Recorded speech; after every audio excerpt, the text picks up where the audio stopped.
იძულებით გადაადგილების 25 წელი საქართველოში მიღწევები და გამოწვევები. ასე ეწოდებოდა ორდღიან კონფერენციას, რომელიც ტოლუთა დანიის საბჭოს ორგანიზებით ვერეპალაში გაიმართა. შეხვედრაში უკრაინის კონფლიქტის ზონაში მომუშავე ადგილობრივი არასამთავრობო სექტორისა და საქართველოში დევნილთა საკითხებზე მომუშავე არასამთავრობო ორგანიზაციების წარმომადგენლები მონაწილეობდნენ.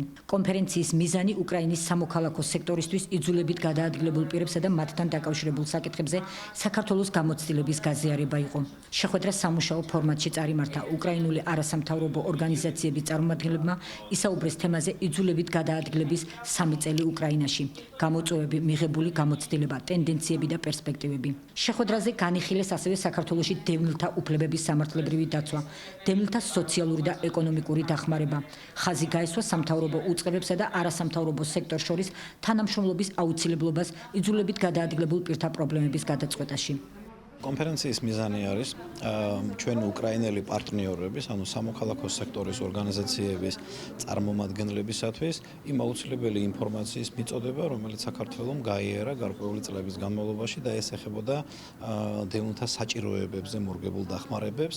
რა თქმა უნდა, აქ საკითხი არის დევნილთა რეგისტრაციის თემა, მათი თავშესაფრით უზრუნველყოფის პრინციპები, დევნილთა საარსებო წყაროებით უზრუნველყოფის და სხვა სოციალური სერვისების ხელმისაწვდომობის გაზრდისათვის ჩასატარებელი სამუშაოები, რომელიც უკრაინაში უფრო ფართო მასშტაბით და უფრო მოკლე გზებით უნდა იქნეს, ასე ვთქვათ, გავლილი. სამწუხაროდ უკრაინაში ჯერ ამ მიმართულებით ნაბიჯები არ არის გადადგმული და ალბათ საჭიროა როგორც საბაზისო, ასევე მეთოდოლოგიური მასალების მომზადება, ვიდრე დაიწყება ეს ყველაფერი.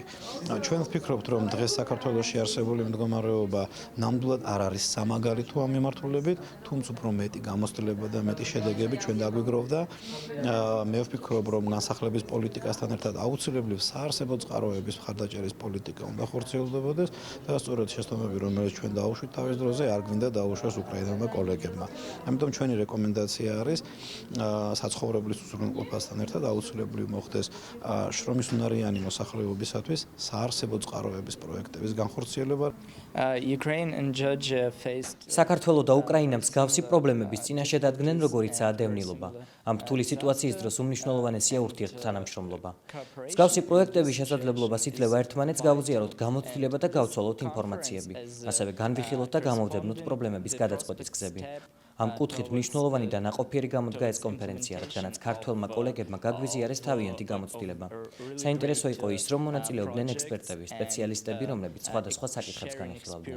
კონფერენციის შემდეგ არასამთავრობო ორგანიზაციების წარმომადგენლებმა დევნილთა შემწეობის თანხების სისტემის მოსალოდნელ რეფორმასთან დაკავშირებითაც გააკეთეს კომენტარები. როგორც საქველმოქმედო ცენტრ აფხაზეთის აღმასრულებელი დირექტორი ნაპოლეონ მიულურავა ამბობს, დევნილთა შემწეობის სისტემა და სოციალური დახმარების სერვისები ერთმანეთისგან უნდა გაიმიჯნოს. როგორც სამინისტროს პოლიტიკა ორიენტირებულია სახელმწიფო სოციალურ სერვისებში ამ ადამიანების ინტეგრაციით, მე ვფიქრობ, რომ ეს ამ ეტაპზე არ არის სწორი ასეთ ცალსახად. მე ვფიქრობ, რომ ყველა დევნილს, რომელსაც საჭიროება არ გააჩნია იმ დახმარების, რომელსაც იზრებს 45 ლარით, შეიძლება ვიფიქროთ მოეხსნას, მაგრამ თუ დევნილი მიბმულია ამ დახმარებაზე, თუ მას ეს 45 ლარი გათვლილი აქვს მის შინა მეურნეობაში გარკვეული სერვისის მომსახურებისათვის, ამ დახმარების ახლა დევნილისათვის ჩამორთმევა არავითარ შემთხვევაში არ შეიძლება. იძულებით გადაადგილებულ ქალთა ასოციაცია თანხმობის თავმჯდომარე ულია ხარაშვილის განცხადებით, ტოლის და განსახლების სამინისტროს მიერ დაგეგმილი რეფორმის შედეგად დევნილები არ უნდა დაზარალდნენ და მათი ინტერესები უნდა იყოს გათვალისწინებული. მისივე განმარტებით, საბოლოო პროექტის შემუშავებაში ფართო სპექტრი უნდა ჩაერთოს.